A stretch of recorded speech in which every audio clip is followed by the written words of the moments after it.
He interrupts me. Oh, Jesus. Oh, God. Oh, God. I should have brought Nee out for this one. I really got to make more of an effort here. I know we got the little ones, and you guys are missing her on here. I really have to. I have to do this. But, when everybody's got the sniffles and it's like who has COVID, who doesn't, and then you find out nobody does, it just kind of feels like Al Capone's fault, like there was nothing in there. All right, he interrupts me. Dear Billy Motorboating Burr, I've been with a guy for... What does motorboater mean? For me, that was when you made that noise between some chick with big tits when I was a kid. What does it mean now? Are you also saying that I run my yap and talk too much? Because there's a lot of people that would agree with you. Anyway, I've been with a guy for over 6 years now, and he is a wonderful blue-eyed, blue-collared man with a big heart. I am, however, struggling with his terrible habit of blatantly interrupting me when we talk to each other. All right, wait a second. Is this my wife trolling me? It feels like it's written by her.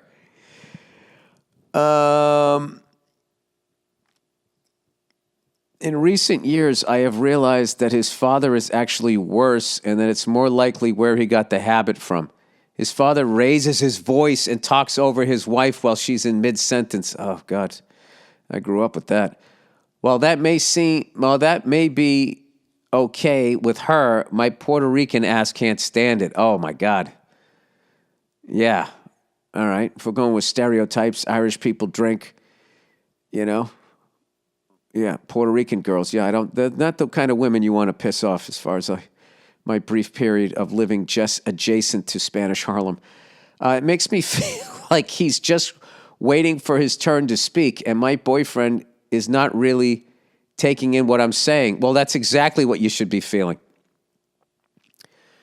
You're also Puerto Rican, so you have like a 90% chance of being drop dead gorgeous, so why are you putting up with this? I've pointed this out, which is what are you saying? Ugly women should put up with more? I mean, well, that's how it works as an ugly guy.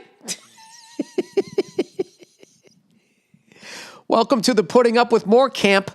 I have pointed this out so many times that today I told him to look up some articles on it because his habit has not changed much in the last 2 years. He does this more when he's anxious, and since COVID, he's pretty much anxious all the time. Do you have any suggestions on how I can improve setting boundaries or how we talk to each other? I have suggested therapy or some sort of medication in the past, but this stubborn Irish man won't do it. I swear to God. If you said you were a black woman, I'd be like, this is my wife writing in. He is a gem of a man, but this habit is frustrating. You're my favorite comic, and I appreciate you taking the time to read this. And you're a sweetheart. Love from, all right. I never say where people are from. Well,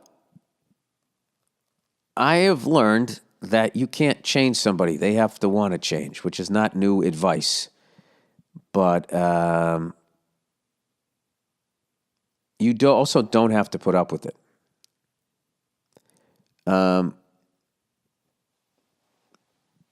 What I do and what I have found that works is going for a walk. When the person you're with is in the wrong and they're just in an emotional place where they're not capable of saying that they're wrong, which I do all the time, more than my wife. But when my wife does it, look at me protecting the peace of the home. I do it more than she does, bowing down to you. Women are more No, she does it just as fucking much as I do. All right? But I'm quicker with the apologies. I think just because I'm louder, it's just so obvious that I'm wrong.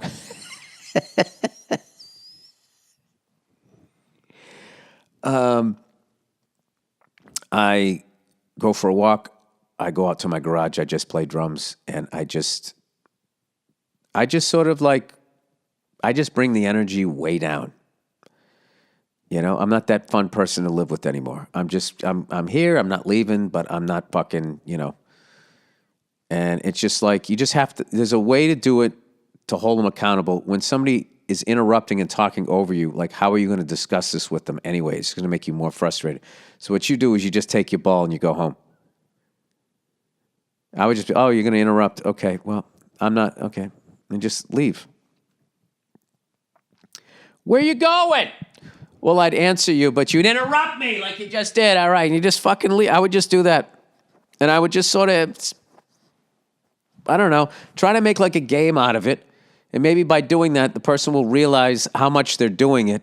This is a half-court shot, if not a full-court shot. I think that's what you're up against is a really tough thing. But you also said he's a gem of a guy. So my thing is, are you also, I can't say you're doing the woman thing where you're just going to find something. You're just going to find something. Like that's the big thing with them is you always have to be working on something while they can just continue to be who they are. So they're molding you so they don't have to adjust themselves at all. It's really fucked up is what it is. But what you're complaining about here, I grew up with, which is unbelievably fucking annoying. And probably one of the many reasons of my layers of anger that I'm trying to work my way through. So hopefully your gem of a boyfriend will hear you. Maybe you could write him a letter, an email. I guess letters are old school. Yeah. You can try different techniques, but I don't think any of it involves actually sitting down and discussing something. You can't discuss, that's like a sketch. I need to sit down and discuss how much you interrupt me as the person interrupts you. So I would do that. You got to go more like passive aggressive, which is not something that I like to do, but I feel like passive aggression works in relationships if you're trying to avoid arguing with each other. You don't even have to be passive aggressive. You can just say, okay, you interrupt, and I would just talk as he continues to talk. You interrupt all the time. I told you I don't like it, so I just made a promise to myself that I wasn't going to listen to it anymore because it drives me up the wall. So I'm going for a walk. I'll see you later. And then that's it. And just leave him in the quiet of where you live. All right? And he'll walk around. Fuck, I wasn't interrupted. He's going to talk to himself. And then eventually, he's going to feel how empty that place feels without you and your wonderful spirit. And then that's going to make him pause and think. And then, you do that about 5,000 to 10,000 times, and that gradually the change will happen. But other than that, it sounds like you got a great guy, but that is super fucking annoying. You know what I always wished I had? A chip clip. When somebody would, don't you think? They were talking over you and just fucking clip it right on their fucking lips. Just clip it and you'd be like, I'm talking. I could sell those for fucking $19.99 at night, right? All right, my girlfriend won't tell me about her jobs and her goals. Oh, by the way, good luck to that next couple. You're going to have beautiful kids someday, I hope. If he shuts the fuck up every once in a while. Hey, Billy Blueberry Balls. I'm a 22-year-old guy from Massachusetts. Oh, Jesus. I've been dating my girlfriend for about 5 months now, and things are going great. We were friends for about a year and then started dating. So now awkward getting to know each other. So now awkward getting to know each other stage. Well, it's because you transitioned from hanging out to banging, right? I don't know. I'm just going to shut up and read this. We both just graduated college and are both looking for jobs. Saying that, I actually just got my first job working in film. Nice. I was super excited through the whole process and kept her in the loop with every opportunity that could be considered a legit employment situation, including my current job. She is also looking for a job and had an opportunity fall through due to pay change and other factors. While she has told me some things, she really hasn't told me a lot. Today, I asked her what type of job she was even looking for because I was curious to see if I knew somebody or could help in any way, such as giving some ideas or suggestions. She had said that I can't help her and I wouldn't know anyone. End of story, right? Like an idiot, I asked if there was a reason she didn't want to share or feel comfortable telling me what she was looking at. She replied with, "That's not something that you need to know unless I want to tell you." Jesus. I told her that I understood where she was coming from. Gee, how beaten down are guys now?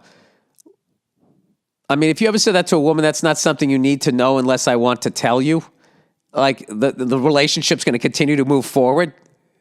The fucking emergency brake is pulled, you fishtail, and you're over on the side of the road until this gets worked out. I told her that I understood where she's coming from. Look, I understand if somebody doesn't want, if she's feeling more pressure, maybe because you got your job first, because God knows it's going to be your fault. Or whatever. Maybe she is just like that. Maybe she has anxiety. I don't fucking know. But there's a way to convey that. Now, you might have pushed her and asked her so many times that she then got to that point where she was irritated and said that. I don't know, because I am just hearing it from you, so who knows? I'll tell you, there's a lot of variables here. I told her that I understood where she was coming from and tried to reassure her that I wasn't going to react negatively to an opportunity, just in case an ex or family has done that to her in the past. Oh, brother. Dude, you're like a fucking therapist. The only reason why I kept asking her about it is because I felt like I want to tell my significant other that I presumably see a future with what I'm looking to do for the next few years. Don't get me wrong. I'm not like some of these other idiots that write in. I love this, dude. You put yourself above other people. I love doing that. I'm above you because I say so. I have an honorary doctorate from me framed on the wall. Don't get me wrong. I'm not like some of these other idiots that write in and are completely out of line or just stupid. I'm just curious to hear you say something that you see that I'm missing. Like, is it weird that she doesn't want to tell me, or should I just relax because that's normal behavior? Honestly, can't tell sometimes because I'm a social moron. Thanks for the help, and go fuck yourself. All right, I was with you until you said you were a social moron. So you might just be irritating her, causing her to say these hostile things. You know what I would do? I would back the fuck off. That works a lot with women, just backing the fuck off. Especially when they feel they need their fucking space. You know, then just let the pony go prance down the street a couple of fucking times. And the second she knows that you're okay with it, then she'll be like, oh, wait, does he not give a fuck anymore? And she'll come up like a stray cat that gave you milk. But that's a game. You don't want to play a game with them. Or maybe you do. I would just back off. I keep the conversation light. And I'd call her bluff. Okay, that's not something you need to know until I want to tell you. And I would just, wait for her to tell me. Be like, why aren't you asking? Blah, blah, blah. Which was classic human behavior. Don't fucking ask me about that. And then you don't. You don't even care. Classic human behavior, male and female, right? So I would just back the fuck off. And then, if she does that mental mind fuck flip, I would then just say, I just felt like I needed to give you your space because I felt like I was annoying you. And then that's funny because then they can't get mad at that, but then they are still in mad tone. No. Okay. Like, I appreciate that. And you're not annoying me, but, and they're still, and then they kind of realize that they're just sitting in a big bucket of them and you're not in there anymore. So then they kind of have to fucking, I don't know. Trying to figure myself out and then also trying to be in a relationship and figure all of that out. It ain't easy.